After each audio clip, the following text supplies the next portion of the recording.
RUDIS Wrestling Podcast. I'm here with special guest, two-time NCAA champ, Cornell assistant coach, Gabe Dean. Gabe, appreciate you jumping on with us today. This is kind of of all the days that we've been prepping for, probably one of the more surreal days because, you know, any other year, any other given time, you're probably walking out of session one of the NCAA tournament literally about this time, right? Yeah. You're walking out of that first session.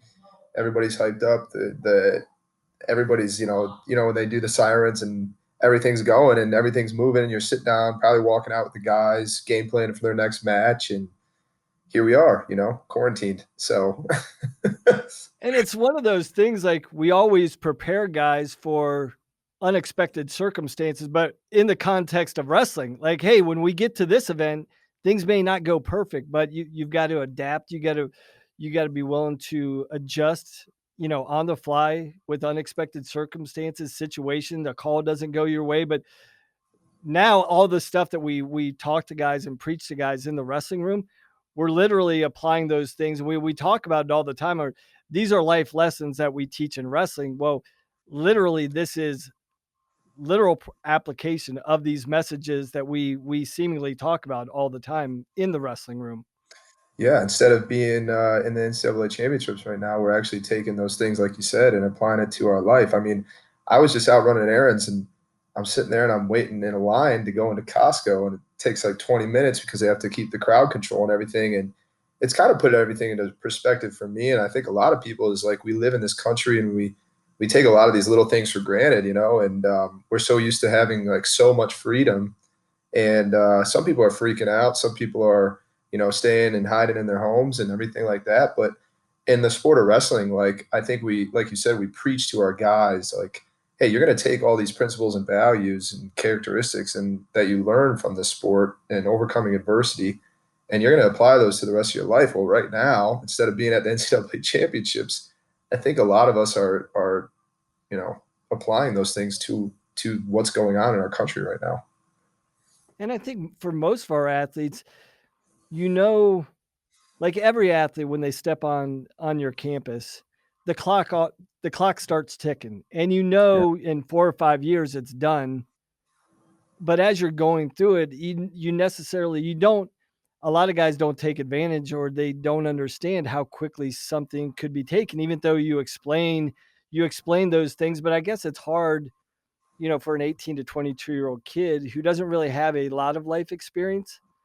Their life experience pretty much extends on the wins and losses, what they take away from the wins and losses, from the sport. But this, literally when things are pulled out from underneath you, you have to immediately transition into your life mentality, right?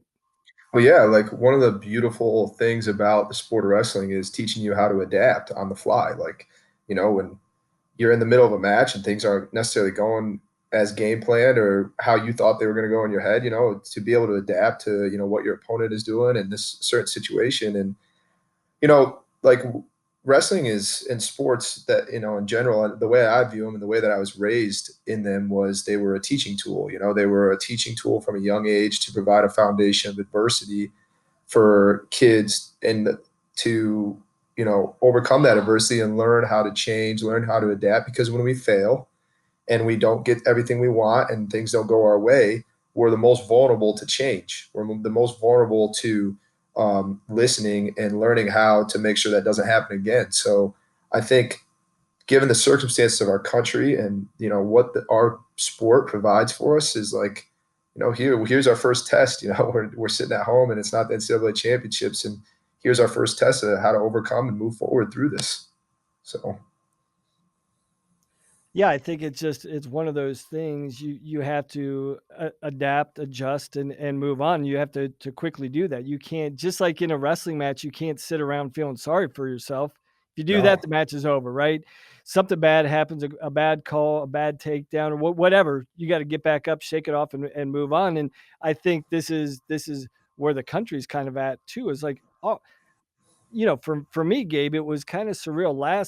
Literally last Thursday, I drove out to State College to do some stuff with Kyle. And in that 6-hour drive, by the time I left Ohio and got to State College, like the season was over. And, I was going out there like, okay, Kyle, I got to get this quickly because, in a day or two, I got to get to Minneapolis. And then literally by the time I stepped out of the car, he's walking out of rec hall. It's like, man, this is nuts. And, so yeah, I mean, you don't have the luxury of just sitting around and waiting. You have to adapt and make that immediate adjustment and shift that immediate focus to the next thing, whatever that is. Yeah, and your heart at first when you receive that news, and I was in our wrestling room when all that was going down, and we were kind of just going through individuals. On Thursday, we do individuals with our starters, and I'm in the middle of Ben Darmstadt's individual, and we just wrap it up, and I get the news, and I'm like, it's just like a surreal feeling. You're like, how is this really happening right now? The night before when the brackets came out, it was like, all right, well, there's not going to be a crowd there, which was really interesting because we're going to be in the largest venue we've ever been in. So you're kind of wrapping your mind around that, 70,000 person stadium. You're going to have 2,000 people in it, and the mats are going to be the way they are, and it's just going to be kind of a surreal thing. And then you get to the next day, and you're preparing still and getting ready, and then you start to see the basketball news go out. The NBA suspends their games the night before. Then you're like, oh, and you can kind of see the college basketball world coming down, and Kansas and Duke pulling out, and then you're at this point, you're like, here it comes. But then when it actually happens, it's like you feel like you're living in almost like a parallel universe, almost, where you're just like, I can't wrap my mind around this. And I'm not gonna lie, like even myself, I went through like a 48-hour, 72-hour period where I was like, I didn't know whether to be sad. My heart broke for the seniors and the guys. We had 8 national qualifiers that deserved to be there and compete. Just like everybody else. And my heart broke for everybody across the country and all the different programs in that sense. And I didn't know whether to be like extremely sad or angry, or, my emotions were just like out of whack almost. So it was just like it's a really bizarre feeling. You just can't prepare for something like that. And within 4 days, it seemed like it was just coming at us so fast. First, it was like this thing in China, and we were like, oh, that's crazy. I hope they get it under control. And then all of a sudden, it's like affecting us. And 4 or 5 days, it just went just out of hand. It got insane. So as a young coach, you're relatively close to your competitive career and just new into your coaching career. Like, how was that? Just a year or two ago, you were taking advice from your coaches, and now you're that one of those critical people that's trying to communicate to all these young athletes and help them navigate the landscape of, this fluid situation where we don't even know where it's going. And so now you've got this responsibility as a coach, and how have you adjusted into that, and how has Rob helped you as far as navigating all this and with the rest of the staff? I think when you're a competitor in our sport, it's a team sport. Don't get me wrong, but like it breeds you to kind of have like more of a selfish mindset because, you're taking care of yourself, you're taking care of the team. What we tell the guys at nationals is like, hey, just like focus on yourself, focus on that. Don't worry about the guys. Don't emotionally get too invested in them wrestling. Take care of yourself. So when I was an athlete, I didn't really think outside the box, outside of myself, which is like kind of a selfish mindset. And I don't necessarily think I was a great leader when I was in college. I'll be the first to say that. But then as I've stepped into a coaching role, and it was a really tough transition when I first got out of college because I still had that selfish competitive mindset. And I was still thinking about competing, and I was jumping into Greco, and then I was jumping out of Greco, and then I was going to try the freestyle thing. And there's just, my passion was off. And, I went through this hard transition my first year out into the coaching role, which is a completely selfless role, as we know. And I remember, I had made some mistakes. I'd made some decisions that I know kind of even hurt my brother and hurt some of the guys on the team. My relationships were kind of I was hurting relationships that were close to me just with decisions I was making. And I remember, kind of waking up one day and my dad and I were talking, and he's like, son, like you need to change. You need to change the way that you're looking at, this career and this profession, and how you're making decisions, because it's not about you anymore. It's not about you at all anymore. Coaching is about every single guy on that team. You need to invest yourself into others, invest yourself into them, because they're the ones that matter. And I guess I never even realized I was kind of living that way. But then I switched into that mindset, and I realized how much better and happier I was. And I learned so much in our program every day from our guys and our staff. And Rob Cole's been an amazing mentor to me, on the coaching side. I mean, call me biased, I think he's one of the greatest to ever do it, in just the sense that, taking Cornell from where it was to where it is now. And, our associate head coach, Mike Gray, has been a great mentor to me as well. And they both have different strengths, and it's been great to learn from both of them. And in this moment right now, and thank God, I had the role models that I did in my life to prepare me for, this coaching role, which some of the guys I was even on the same team with at this point, some of these guys I'm coaching, I was competing with. And I've embraced that invest yourself into others, purpose in my life. And when this happened, the best thing you can do is just make sure the guys know that you unconditionally love them and care about them. And you put your arm around them and you tell them, like, you're super proud of them, and there's this is out of their control. And we've been lucky. We have a great family at Cornell. It's a family type culture, and we were all there for each other. We actually all grabbed pizzas and went over to Coach Gray's house, and we all just told stories throughout the year that night, and just laughed and listened to our seniors speak, and we're together. So Yeah, and I guess, I mean, in a situation like this, you do have to celebrate what you did accomplish this year. You can't just look at this year and say it was a loss, because you did something together. And I was actually talking to somebody about Cornell a couple weeks ago, and they were like scratching their head. I'm like, this is one of their best coaching jobs ever. And they're like, what?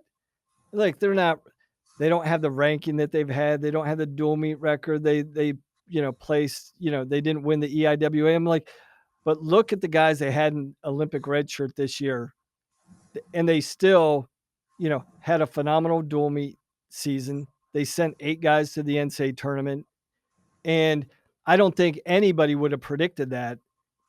Once before the season, before everybody knew, the guys were going into the Olympic red shirt, they're like, "Oh yeah, this program's loaded for bear again." But then when you made the announcement, and then to see how you guys have, what you did and what you developed, on the team this year, punching 8 guys to the NCAA tournament, I thought that was probably one of your best coaching efforts ever. Honestly, like, I don't think, credit to our guys, right? That and to our staff and to our program, our alumni. I mean, the support at Cornell is unbelievable from across the whole program's spectrum. You got people that come in every day and they love what they do, and they're investing into each other. So when you got these people together that are very clear on their purpose and why they're there in their job roles.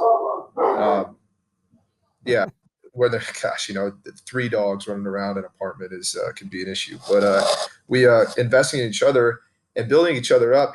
Especially in a year where there's some people looked at it, probably from outside our program, like you said, like, what are they going to do? But we looked at it as a huge opportunity to develop and grow, our program, and the guys that normally wouldn't get that chance to step into the lineup with the our Olympic redshirts out of the lineup. So and credit to our guys, they stepped up. They believed in what we were saying. They believed in the things that they were doing. And, across the board, our staff, our guys, our alumni, our supporters, our fans. I mean, we're extremely lucky and grateful to get up every day and to do the things that we love to do.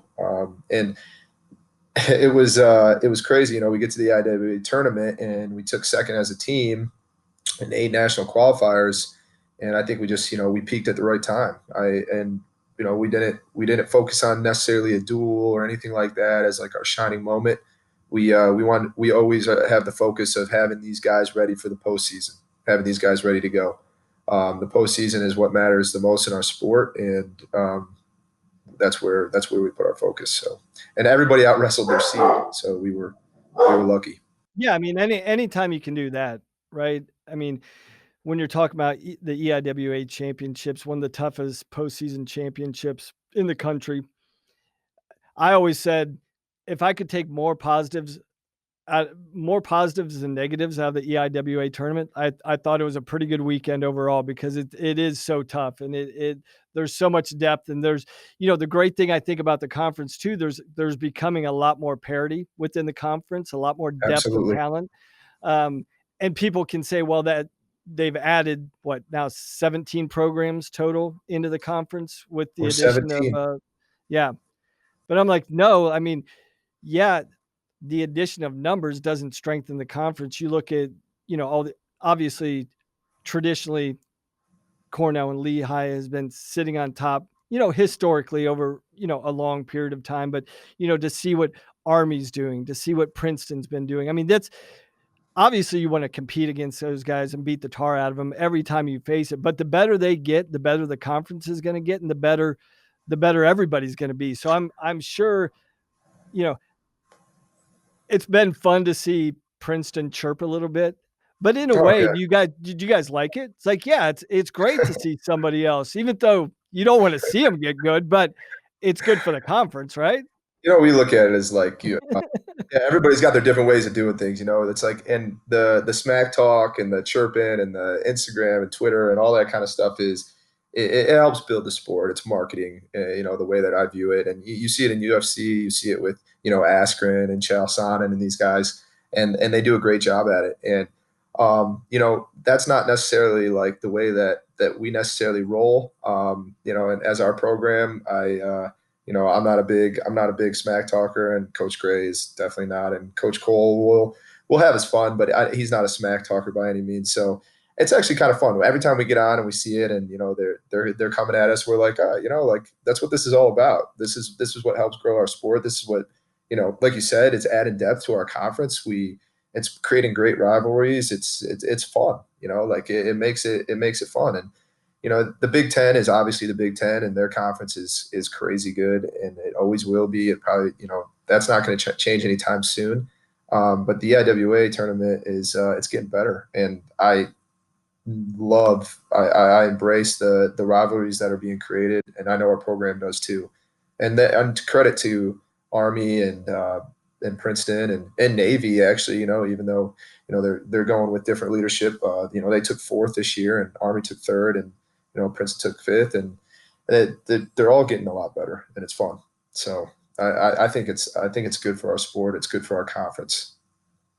But I think the one separating point with Cornell and everybody else, I think, in the EIWA for the most part is, when I look at Cornell, I always use the term they're culturally established. What Rob's been able to do for the last 25 plus years is develop a culture.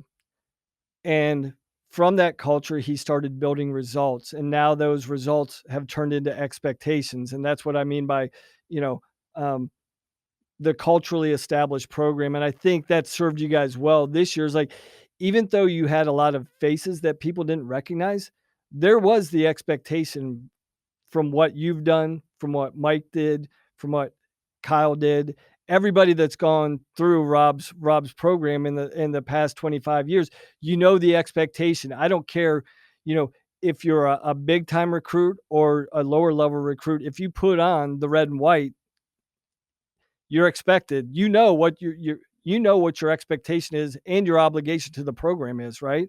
Yeah, I mean, it's unique. It's a unique program. If you look at it, look at our staff. Like our staff is all Cornell wrestlers. It's all guys that have been through it, and we all had different paths through it. You have Kyle, who won 4 different national titles at 4 different weights, and Mike was a 2-time All-American, probably should have been a 4-time All-American, missed in the round of 12 twice, and myself, who did what I did. The only person that didn't go to Coach Cole to Cornell was Coach Cole. And he tells people jokingly that he graduated from Cornell because he finished like his last one or two credits there.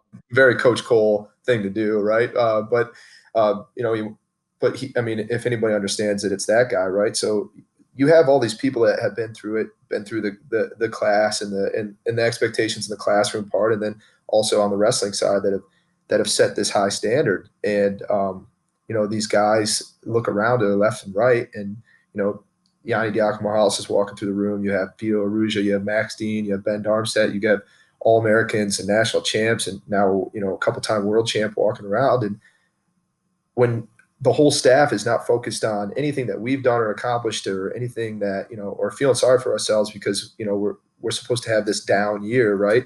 We're focused on, hey, let's develop these guys. Let's take this as an opportunity to really develop our program and these guys in our program and set a standard with them and see how far we get, right? See what these guys can do.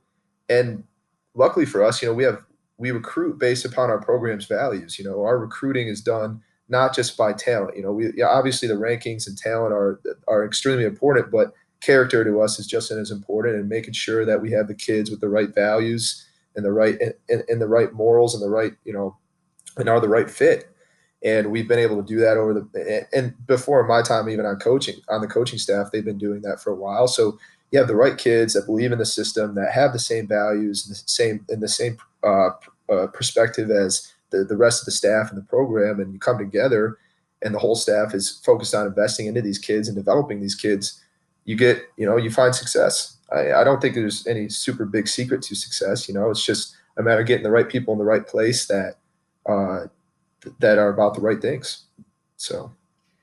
Yeah, and I think along with that, obviously it starts with the vision and the philosophy of the coaching staff, and it's got to extend who you attract through the recruiting process, who you land, who gets in your program. But beyond that, that's the nucleus of what starts something special. But to really make that happen, you've got to have the administrative support. You've got to have the alumni support. And, it's really exciting. And you have that. And we see the renovations going on in the Friedman Center,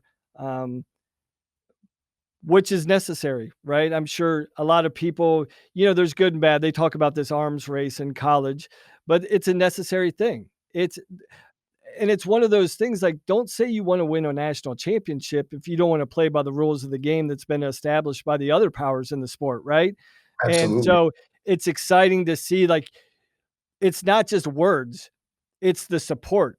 It's the support behind those words and the philosophy. So talk about how critical that support is to Cornell's program. And you guys are more reliant on those funding initiatives than most other D1 programs, right? Oh yeah. I mean, I was going to go into that. Our alumni, the people, and to credit to Coach Cole, he's a master fundraiser, and he has this philosophy and technique that he's been using forever, and it's worked. But our alumni are amazing people that support our program, and they support it because they love their experience so much at Cornell. And it's not on Coach Cole's resume, but he makes sure that all of our seniors going into their spring semester have a job and a career lined up. He takes it upon himself to use our massive network, which actually we just created a directory with all of our alumni in it. So you can actually go in, search the places that you want to go, search the industry that you want to go into, and then actually it pops up and it's created, and there you are right there with all our alumni that are in that area or doing those kinds of things. So you created a Cornell LinkedIn. Yeah, we did.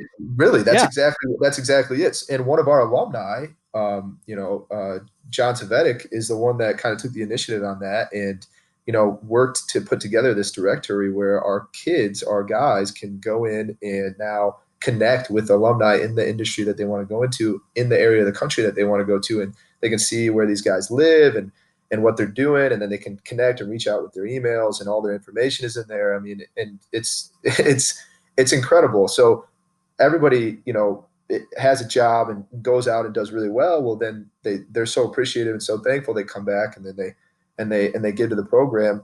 And what we've been doing with the new facility, the Friedman was like the first standalone wrestling facility of its kind back in 2003. I think that's when it was built. And then, everybody's stepping up the game. Michigan goes out and builds a beautiful facility. Ohio State just built an incredible facility. The Penn State and all these guys have great facilities. So it's like, well, we need to step it up again. again, our alumni come back, are there for us. The funding was in place before it even got approved by the university. And those are all alumni dollars. There's no, we don't have $180 million athletic department budget. It's not like that. And those are all alumni funded. That's a whole alumni funded thing. And our program is all alumni funded. And we've been lucky to have an athletic director that's been incredible too, that really supports our program and supports wrestling. So like you said, like the pieces are in the right place, which is really, really difficult to get to. And your alumni and your support are like the foundation of those pieces. And we've been lucky to have that. And credit to Coach Cole, and our administrative staff that have built that over the years. I've walked into a pretty good situation. I can't imagine. I know what it was like at the beginning and what they had to do and the things that the hoops that they had to jump through. So yeah, it's an incredible big family that supports each other from all aspects. And it's really neat to be a part of. So I guess there's a lot of uncertainty. I guess there's not a good reason to speculate about what's going to happen moving forward with this year with these athletes. I think there's so many things to navigate through that it's you probably shouldn't even speculate. I know that people are talking about an extra year of eligibility, and I've got into that with some other people, and that's a loaded question. I mean, I know emotionally what we should do for these kids, but I don't know if that will actually happen. But I guess I want to shift a little bit into the RTC as far as Cornell is one of the RTCs that there's still something out there for your RTC guys that they're still focusing on, even though that's kind of in, limbo right now. When is the Olympic trials going to happen? But, like you said, you have Yanni, you have Dake, you have Vito, you have Max. Who else is qualified? Nashon is in. Nashon, yep, Nashon's back. I forgot about that. Nashon's in there, and then we have Scotty Boykin, who he took 8th at the U.S. Open at 92 last spring, and is still wrestling. So so we have him in there as well. The RTC, it's interesting, right? Because they're postponing, they're not canceling. So it's like, when is this going to be? When are these dates going to be? When are the Olympic trials? When is the last chance qualifier? Are we going to have a last chance qualifier? What do they do about the NCAA tournament being canceled and the NCAA champs that usually get an automatic spot in the Olympic trials? And then on the college side, like you talked about, the eligibility, should they get a year back? Can they even give them a year back? I mean, we all, like you said, we all know emotionally, like getting that year back would be obviously if you can do it, is the right thing to do. But I've talked with a lot of people, and it just doesn't seem like that's going to happen. There's so many things that you have to consider. Do you just give it to the seniors? Do you give it to national qualifiers? Do you give it to everybody that year? Okay, if you do that, what financially, with scholarships, and then in the Ivy League, financial aid wise, like in graduate school and in the Ivy League, you can't compete if you're in graduate school. So like there's just all these different moving pieces, and it just seems like they're not going to be able to do that for the winter sports. But obviously the right thing to do would be to give that year back. And then the RTC wise, our guys are still competing. Still not competing, but still training as much as they can. It's like these.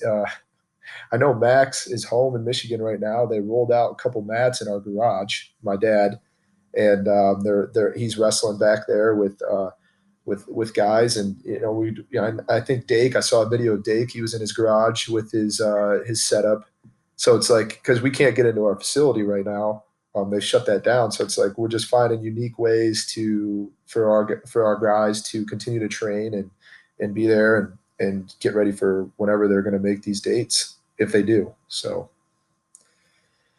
and I guess the one thing, it's almost like I know what I want to talk about, but it's like part of me wants to say that it's too soon to talk about. But man, you guys look really good about the decisions you made to put guys into redshirt this year.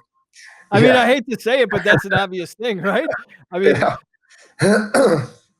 yeah. I mean, instead of like now you have all these guys that I was talking about you guys. I was arguing back and forth with Askren at the beginning of the year. I'm like, no, I said, don't sleep on Cornell. They could win it because everybody else was talking about other teams. And this is before you guys had made the decision. I'm like, no, this is a team that could win it this year. If all these guys go, I was like, but if they take an Olympic year and you got all these guys in their lineup and all these top level recruits that have a year to develop, and then you put this nucleus of guys that are in Olympic redshirt, 2 more years on the mats all together. I mean, you had to have at least talked about that a little bit. We did. It was tough at the beginning, and it was like, God, everybody's going to be Olympic redshirting this year. Should we just go everybody in, or should we not, or should we just do should Max and Vito go, and Yanni definitely hold them back, or it was like this. What do we do? And finally, we were just like, you know what, we're going to do the whole thing. Like the guys want to take an Olympic redshirt. Max wanted to. Yeah, Vito, you wanted to. Yanni wanted to. They all believe that they wanted to chase the Olympic dream.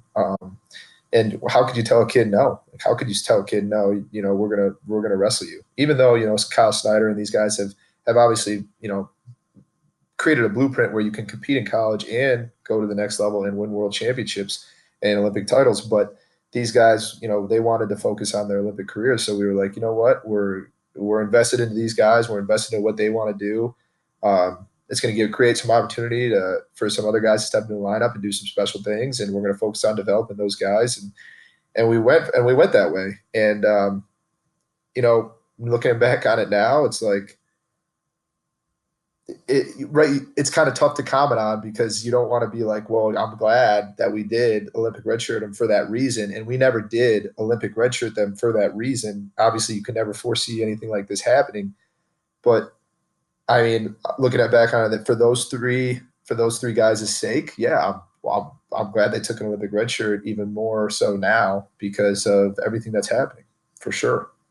I mean, and it's really, honestly, it's pretty consistent with the decision making Rob's made throughout his career. Like, he's always done what's best for the guys, and he's never been one of those guys. When I've looked at Rob's career, it's like he's never pushed a guy in just to win a dual meet or pushed a guy in the lineup just to secure the Ivy League title or anything like that. It's like, no, I'll always do what's best for the individual. And even forsaking, the betterment or the good of Cornell wrestling in the moment, I'm always going to do what's best for that individual in each case, it seems.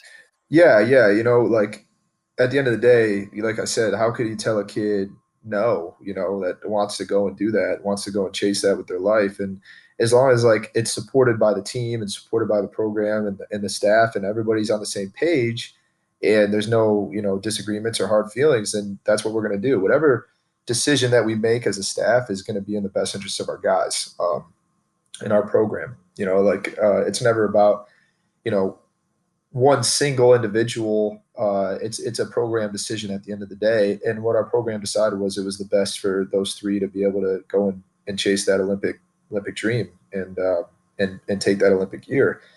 And I feel like when you constantly are trying to do the right thing and are on the same page as a program, good things, will happen. So, like I said, it was an opportunity for us to really focus on developing some guys that might have not gotten that opportunity with those guys in the lineup this year. And that's kind of where we put our focus as a program. So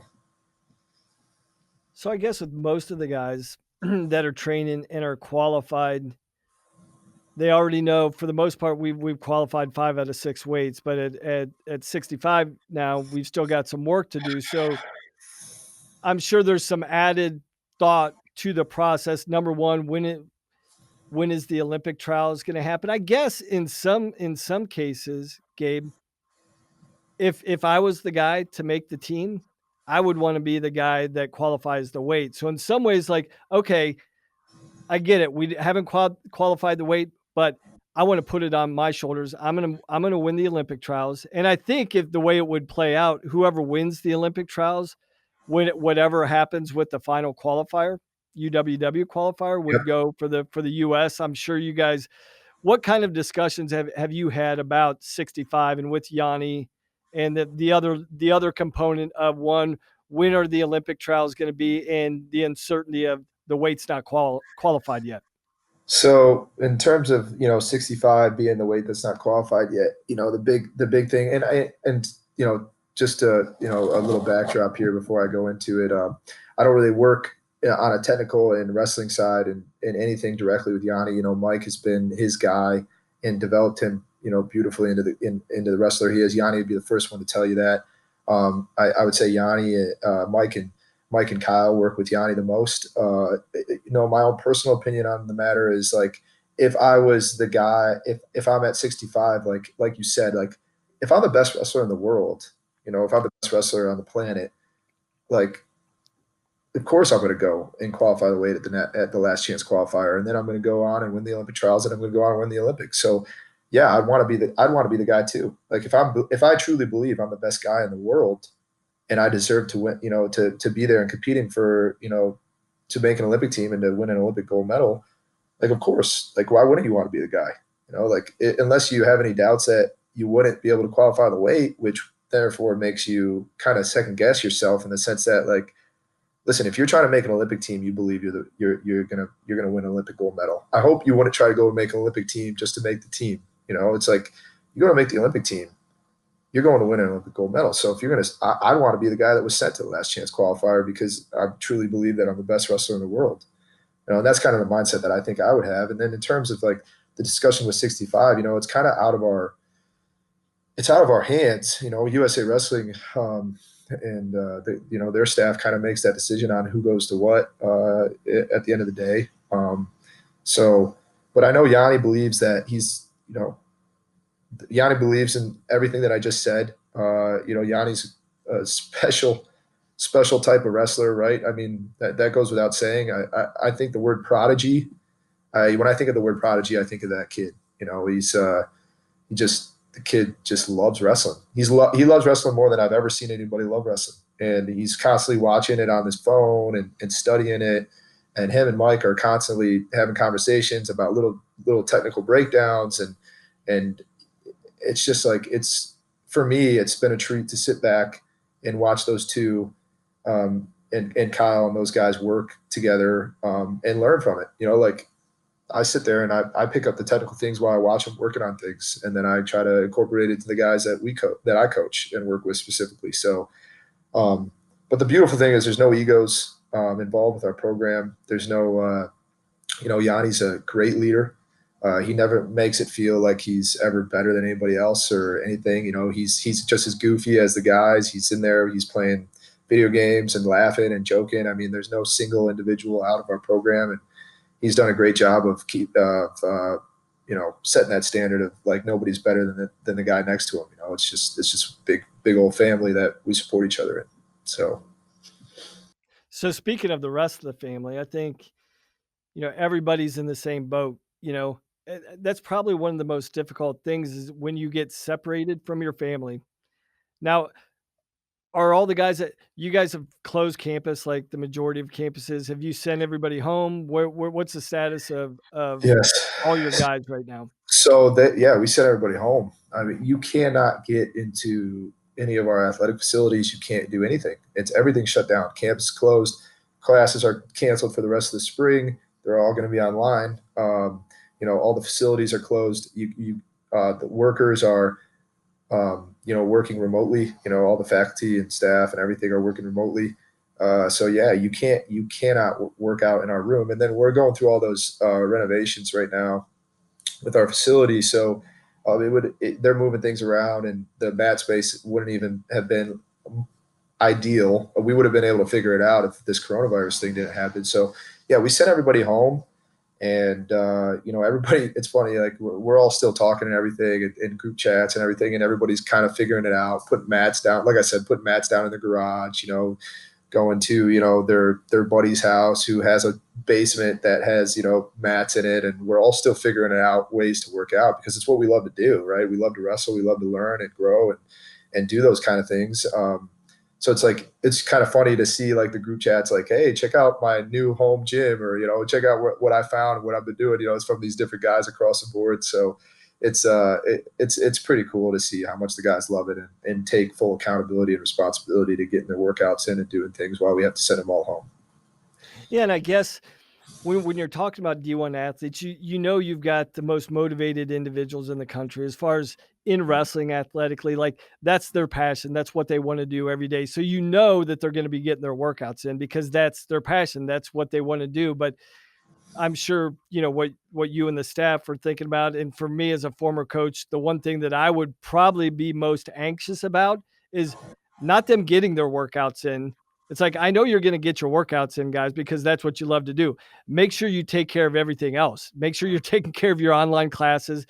And for me, you know, even though you're recruiting high level academic students, there's a lot of academic rigor at Cornell. So there's a lot of work and a lot of preparation. And just because you're very intelligent doesn't mean it you don't have challenges in the classroom. So how is the approach? And you know, for me, not having that support system available for my student athletes, especially away from campus, is that a concern that you guys have? Yeah, well, so yeah, absolutely, you know, like it not necessarily a concern, but it's a thought. You know, it's like, okay, guys, well, here's time to really step up. You know, you got to be accountable to your online work, your online coursework, and at the same time, be getting your workouts in, be working on the right things. You know, another thing is like, you know, what kind of technique are they working on, and that kind of stuff too. But we've kind of created like, you know, we got these group chats, and it's like making sure everybody's staying accountable to everything that they would normally be doing on campus, to a certain extent. You know, are you getting your homework done? Are you what are you working on in practice? You know, what areas did you go over today? You know, what things were you doing? You know, are you if you're having a hard time with some of your homework, are you reaching out to your faculty advisor? Are you reaching out to one of your TAs? You know, and these kind of things. So we're in contact with these guys like on a daily basis, and just making sure that, you know, that they're doing the right things. It's not, and it comes kind of natural. It's organic, you know, like guys, you know, like I said, are like, you know, show, they reply back, tell us what they did that day and that kind of stuff. So it's been really easy and simple, you know, just with the guys. We have a good group of kids. We're not too worried about them. And, you know, the kids that come to Cornell obviously hold themselves to a very high academic and wrestling standard. So it hasn't been an issue as of late, but it brings up a great point. It's like, all right, well, everything's online and everything's remote right now. I mean, so like, how do we make sure that we're moving forward, and doing the right things? So You know, one of the things that you know, a thought just popped in my head talking about we know that our athletes are going to be motivated to wrestle and work out. That's going to be a given. But one of the things that I quickly observed with my three girls as they've been home is, you know, my wife's there. She's able to basically homeschool the kids. But you know, one things that we've been talking about with my wife, I'm like, how do we keep them physically active?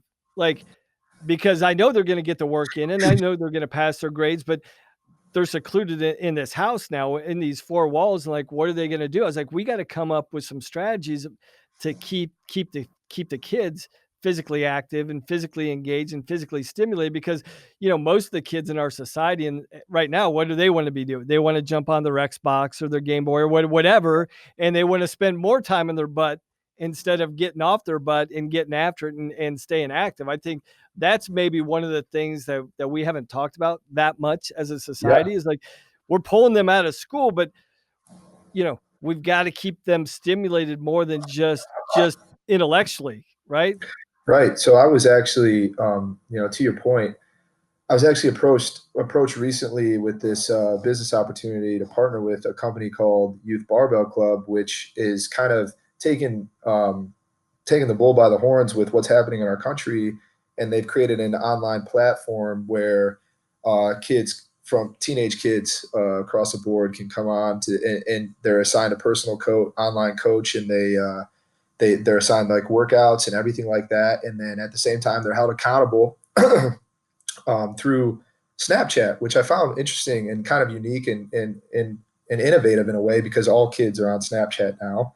And these kids have to like go, and they got to go like film their workout, and then their technique and everything's corrected, and their plans are written for them. But then at the same time, like after they get done with their workout, they have to like Snapchat their next meal and make sure that they're like make sure they're reporting their sleep and everything through like this the social media, uh, device. And I was like, this is really neat. And I was asked to, kind of endorse it and see if I wanted to partner with them. And I was like, absolutely, because I think that is an issue. I think that's going to be an issue the next couple of months. We got obesity issues in the United States already. Now we're telling everybody they can't go outside and can't do the things that they normal do. All the gyms are shut down. All the different outlets to work out. You can't go anywhere. And it's like I just saw Rogue Fitness and some of these companies are selling out everything right now. They're back ordered because people are starting to build their in-home gyms. And then this company came to me, and one of my good friends is one of the guys that was the innovator behind it.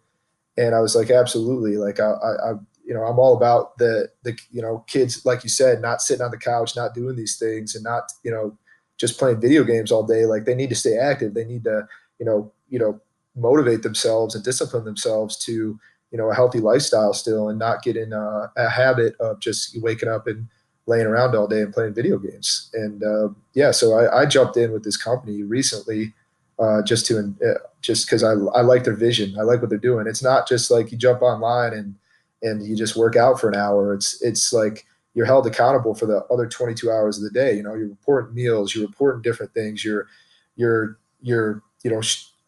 through an app I know called Train Heroic they use, is like they're recording your sleep amount. They're checking in on you, making sure like all the things are right. So I admired it. I admired the vision.